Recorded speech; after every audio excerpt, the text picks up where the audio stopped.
Coming up on News Live at 6, I'll have all the details on what should hopefully be the last snow of the season. Plus, the Student Government Association holds their first farmers market. What brought the Syracuse community to the Hill? And the president of El Salvador met with Donald Trump earlier today. What was said? News Live at 6 starts right now.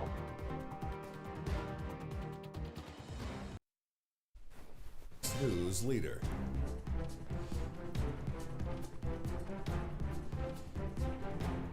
Hello and welcome to News Live at 6 for this Monday. I'm Max Williams. And I'm Marie Achkar. We have new details on the private plane crash that killed 6 people in upstate New York this weekend. Former MIT soccer player and the 2022 NCAA Woman of the Year, Karina Groff, has been identified as one of the victims who was on the plane. Karina's parents, brother, and brother's girlfriend also died. Her boyfriend, James Santoro, was also aboard. And the family was heading to a Passover celebration in Hudson. Investigators are still figuring out the cause of the crash. Well, the man accused of shooting and killing his nephew has been arrested and is being charged with second-degree murder and criminal possession of a weapon. 48-year-old Radu Turner turned himself in to police on Saturday. It comes after his nephew, 39-year-old Kenquan Davis, was killed just a little over a week ago. Now Turner is being held at the Onondaga County Justice Center as he awaits arraignment as the investigation continues. An Oneida County Sheriff's deputy is facing arson charges after allegedly setting a home on fire. Police naming Aaron Alshaman as a potential suspect. Officials say Alshaman was on duty as a sheriff's deputy that morning, and an automated vehicle location system showed that he was near the scene of the fire. Officials also say that Alshaman was in an intimate relationship with one of the residents at the time of the fire. The Oneida County Sheriff's Office has placed Alshaman on leave. There were no injuries reported, and a hearing is scheduled for this Wednesday. A teacher in Buffalo has been placed on paid leave after giving 2 students marijuana edibles at William J. Grabiera's School of Excellence. The teacher gave the students gummies during a swim class on April 1st after mistaking the bag of edibles for a bag of Sour Patch Kids. Both students were taken to the hospital for evaluation. Officials say the incident was not connected to April Fool's Day. Well, let's turn to some lighter news now. It was actually a nice day out today. It was sunny, it was warm. Yeah, for sure. I think it was pretty nice when I woke up. I saw that sunshine. That's something that we haven't seen in a few weeks here in central New York. Yes, so it was refreshing. Yes, but I did hear that possibly some snow is on the way. So let's go out to Riley Fay with your latest forecast. Hey, Riley. Hi, Max and Marie. Yes, you're right. Today was gorgeous. There were so many people outside on campus throwing footballs, laying in hammocks, but right now it has gotten a little bit chillier as the sun has begun to set. It's 63 degrees right now, but like I said, feeling a little bit chilly. I'm wearing just a dress, but if you're wearing pants and a sweatshirt, maybe a light jacket, it would be perfect. And it is going to get a little bit colder into this evening, dropping down to about 54 degrees with some light chance of rain at about 10 p.m. Throughout the evening. But the perfect night to have your window open and fall asleep to the sound of rain. I'll have more on the cold weather that you mentioned, Max, later in the show. Back to you guys. Riley, thank you so much. We want to take a look now, a live look at our traffic report. We see that I-81 southbound has been reduced to 1 lane between the on-ramp to I-690 eastbound in the Adams Street exit. That's going to be closed from 9 a.m. to 3 p.m. until next Friday. Yeah, and DOT says the reduction is necessary to accommodate ongoing bridge work in the area. All right, well, Carmelo Anthony is back in the 315. Carmelo made an appearance in downtown Syracuse earlier today to promote his cannabis brand, Stay Mellow. His stop in Syracuse is part of a statewide brand launch tour. A portion of Stay Mellow's proceeds support Last Prisoner Project, which is a nonprofit dedicated to cannabis criminal justice reform. Well, he's been busy in the 315. Yeah, absolutely. The commencement speaker, now the cannabis shop. And he'll be back soon enough, for our 2025 commencement, which we don't want to talk about right now. I know, it's a little sad to think about right now. All right, well, hey, this weekend, the Student Government Association hosted their first farmers market at Walnut Park. Our Izzy Leibowitz has the details on how that farmers market is benefiting the community.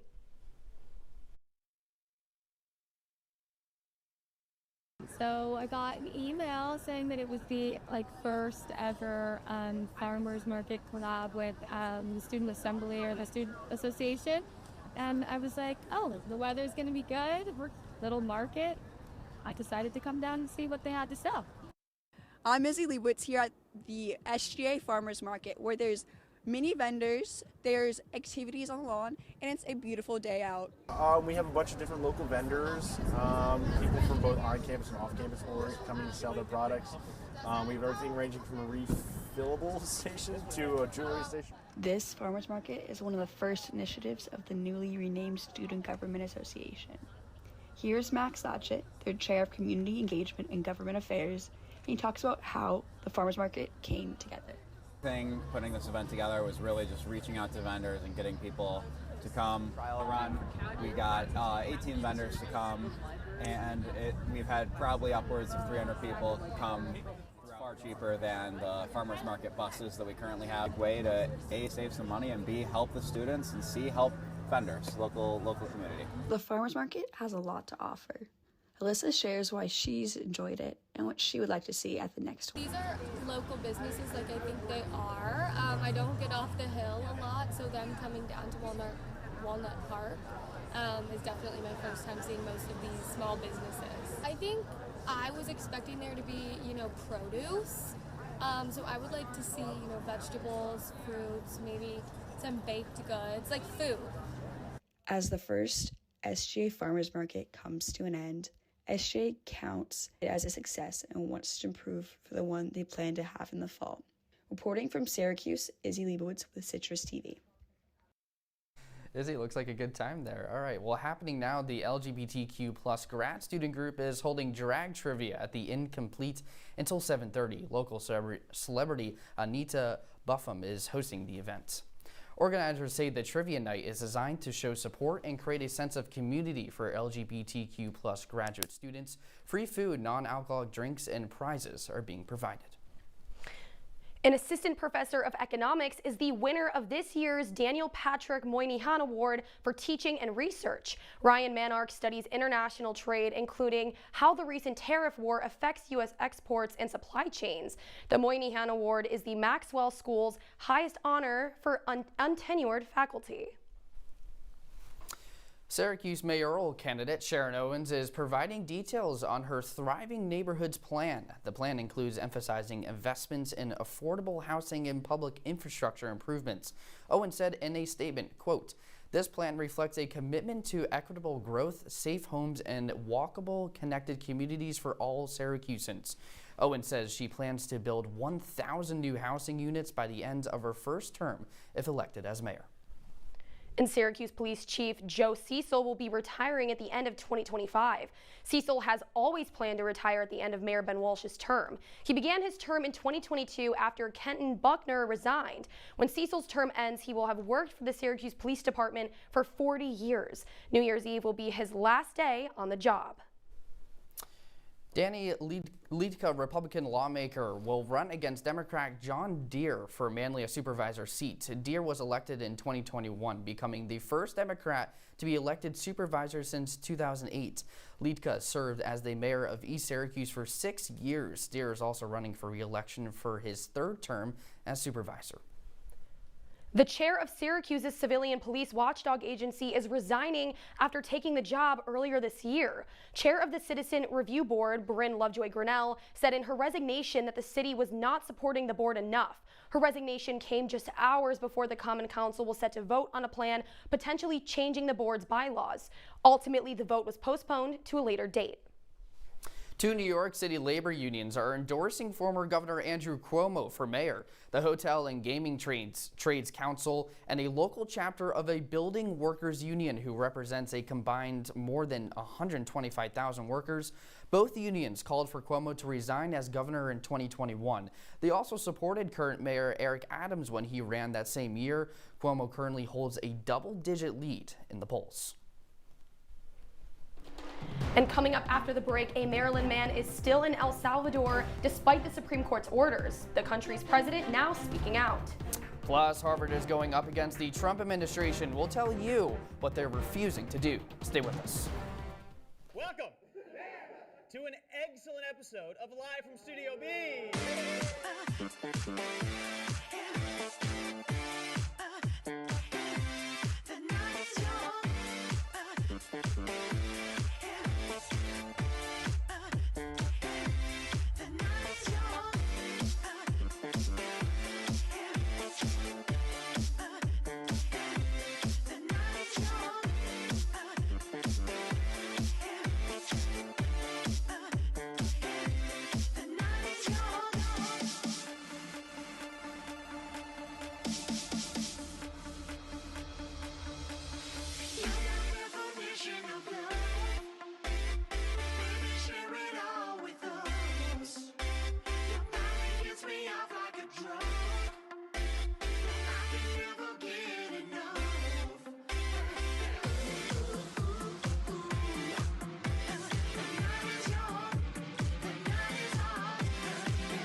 watching Citrus TV News, live at 6 with Max Williams, Marie Achkar, and Riley Fay.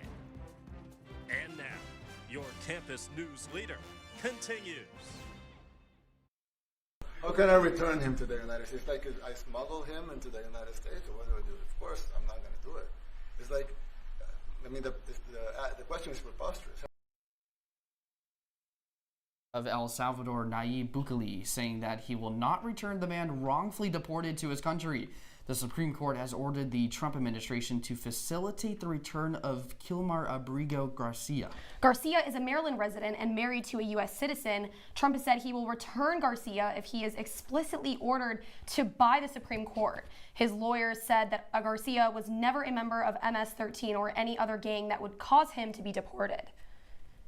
Well, the Trump administration is turning over some federal land along the U.S.-Mexico border to the Army. Part of this land will be under control of an Army base in Arizona. The move is part of the Trump administration's attempt to get around a federal law that prohibits U.S. troops from being used in domestic law enforcement on American soil. If the border land is part of an Army base, troops can arrest anyone not authorized to be in the area.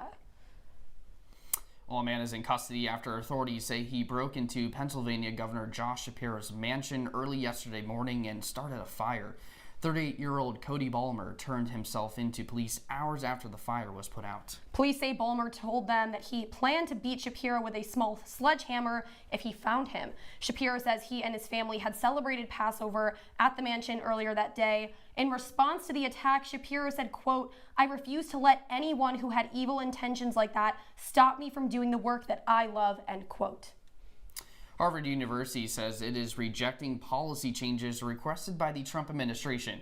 Trump demanded that Harvard reduce student and faculty power, report foreign students who commit conduct violations to federal authorities, and bring in an outside party to ensure that each academic department is, quote, viewpoint diverse. In March, the Trump administration said it was examining more than $250 million in federal grants to the university, as well as nearly $9 billion in what is described as multi-year grant commitments.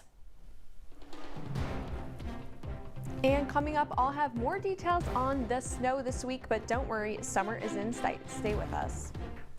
Welcome to my house. Everybody's pretty tired of each other.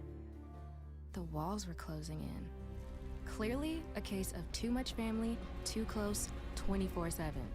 If this sounds like your house, try going someplace new. YourLifeYourVoice.org. You'll find lots of ideas to help you handle the family stresses of being confined to close quarters. YourLifeYourVoice.org. It could help you find a little more breathing room.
From the CitrusTV Weather Center, this is SU's most accurate weather forecast. Welcome back. Now, it's definitely nicer than it was last week, but still those spring temperatures and those April showers. Tomorrow, high of 53, but rain on and off throughout the day, and it's definitely going to be cloudy with a low of 34 degrees. And then unfortunately Wednesday, the day we've been dreading, yes, we are expecting some snow throughout the day. It's going to be kind of like rainy, snowy off and on, but definitely bundle up. High of 39 degrees on Wednesday, so it's going to be very cold. You might have to wear the puffer for hopefully one last time though, because Thursday, high of 51, which doesn't sound too warm, but the UV is going to reach 6. So I know I will be wearing sunscreen and tanning if I can. Low of 33 though, so definitely layer up throughout the week, because into the weekend, more rain. Friday, it's just going to come in the afternoon, but high of 62, and then Saturday, more morning rain, high of 59. Now let's take a look around the region. 63 in Syracuse, like I said, but pretty much 63 everywhere. Rochester, they got lucky with 66. And if you see that on your screen, yes, that's a snowflake by Fulton. I've mentioned this before. They cannot catch a break. I would never move there. They do have a winter weather advisory for actually tomorrow night, so Tuesday night into Wednesday, that they've already called for today on Monday. So definitely be on the lookout wherever you're traveling, but Fulton specifically. But other than that, it's all clear around the region. No precipitation right now. Guys? Riley, thank you much. I think we just lost all of our viewers from Fulton, unfortunately.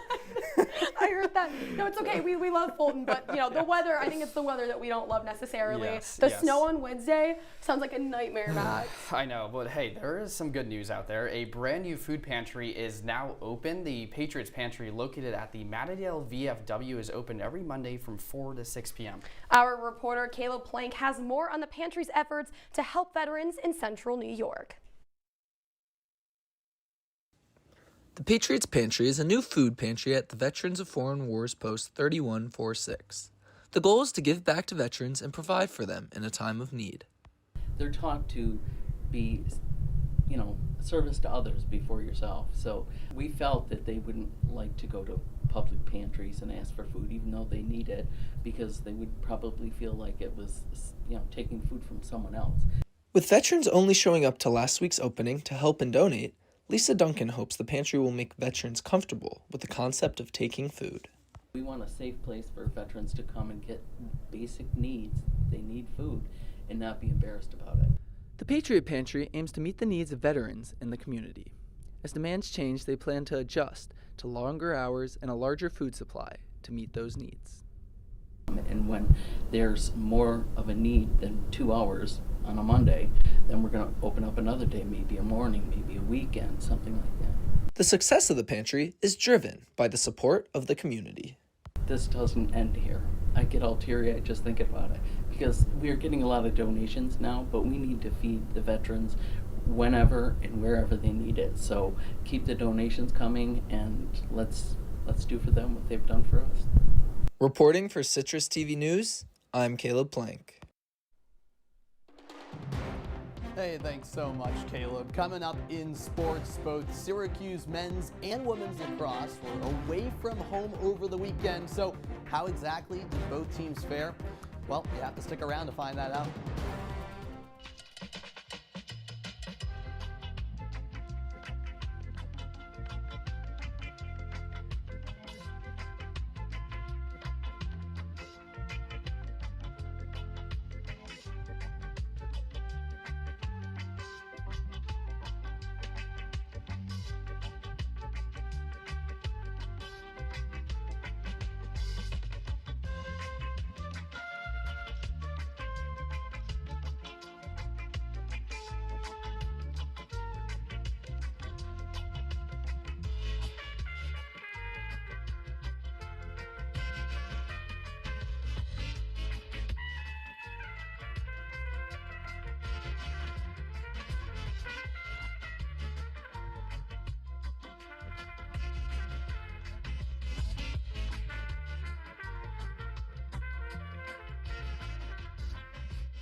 And now, your Citrus TV Sports Report.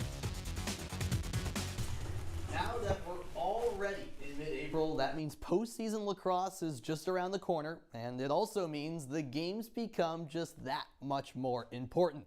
Welcome into sports. I'm Sam Reese, and we'll start things off on the men's side, where 4th-ranked Syracuse entered the weekend rolling on a 6-game win streak and with a whole lot of momentum.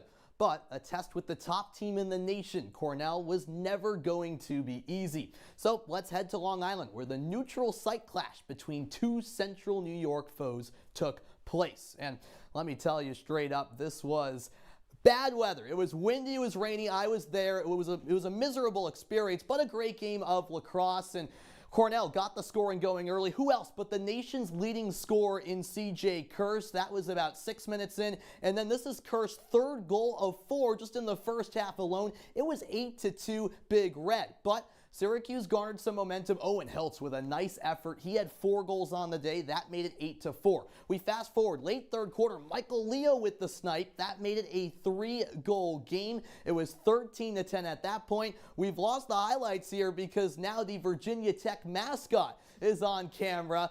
Well, you get the point though. Cornell had the slim lead, and in the end, they got the job done. Syracuse made it a 2-goal game at one point, but 17-12 was the final score. And C.J. Kirst, I mean, what a performance from him. 5 goals and 3 assists with an 8-point outing. He was a big reason why Cornell jumped out to that 8-2 lead in the first half. But why exactly did Syracuse struggle so much early on in this game? Let's ask head coach Gary Gate.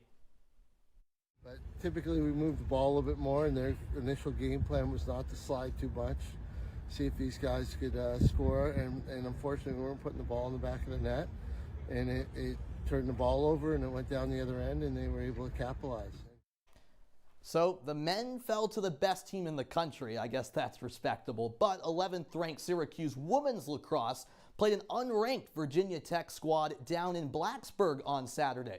So with that in mind, the Orange surely took care of business in this one, right? Well, not so fast. In what was a very big upset over the weekend, Syracuse fell to Virginia Tech 14-11. This marks the second time the Hokies have ever defeated the Orange in 19 all-time meetings. SU is now 9-6 overall, 5-3 in ACC play, and they'll have to regroup quickly because next up is the regular season finale on Thursday against none other than the defending national champion in Boston College. That will be no easy task. And now switching gears over from lacrosse to Augusta National. Yesterday was, of course, the final round at the 2025 Masters, and boy, was it full of drama. While Rory McIlroy led throughout the day, a late rally from Justin Rose forced the two to go to a playoff. But on the first playoff hole, it was Rory who made birdie to seal the deal and not only win his first ever Masters, but complete a career Grand Slam as well. Max and Marie, that's all in sports. I don't know about you guys. I'm not the biggest golf fan, admittedly, as I slide on camera here, but that was electric drama yesterday. I was glued to my TV. I know. It was just amazing. I hands down believe that the Masters weekend is by far the best weekend out of the entire year. Oh, maybe absolutely. besides the Super Bowl. Well, Sam, where does Rory's Masters win rank among the greatest performance in tournament history? Oh, I don't know about that, Marie. He almost choked down the stretch, if we're being honest, but I can't really rank it. I'm not that big of a golf fan, but the way he came up clutch in that playoff hole where he had to go to 18 again, where he surrendered that late lead and made it go to a playoff, I think that took a lot of guts there for a guy who was in his 17th all-time Masters appearance and hadn't won it until yesterday. That was a cool moment to see. I know. I was so nervous for him in that moment. I'm glad he won because I know he's been trying to fight for this 100%. for a while. So, all right. Thank you so much. I Thank you, appreciate Sam. it. All right. When we come back, we have one last look at your wake-up weather. Come on, it's not that hard. My big man fingers are having a problem with these little tiny buttons. Whoa, watch it there. Your blood pressure's gonna go through the roof. Tell me about it. I'm trying to learn how to get it down. Instead, it keeps going up. High blood pressure can increase the risk for heart attack or stroke. Learn how to keep yours at a healthy range. Ever hear of voice command? Just say text barbershop to 97779. That's not what I said. Just give me that. Now my blood pressure's up.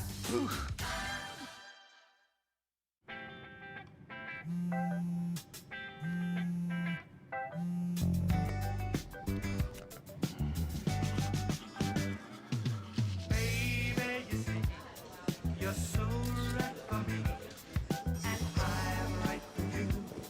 I love the things you do, like sweet tasting wine. Your lips are so divine. Your loving turns me on. My lonely days are gone. That's why I'm never gonna let you go. Never gonna let you go, babe. I'm never gonna let you go. No, no, never gonna let you go.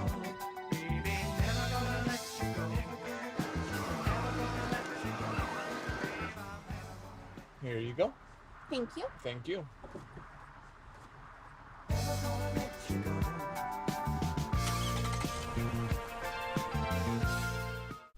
Welcome back to Citrus TV News. Now, tomorrow, if you wake up at about 8 a.m., it's going to be about 51 degrees. Not too bad for the morning, and it's going to start out kind of sunny, kind of cloudy. Unfortunately, rain is going to begin at about 11 a.m. and kind of continue on and off all day long.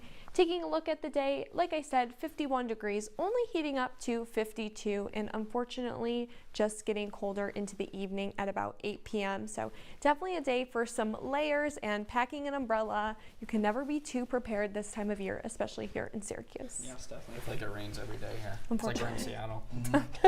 You can tell I really like it here. All right, well, it was probably an out-of-this-world experience for Katy Perry. She was among 6 women that launched into space today. It was the first all-female flight into space in over half a century. Their trip from launch to landing lasting a little over 10 minutes. Katy Perry says that now she has done it, she can take on anything.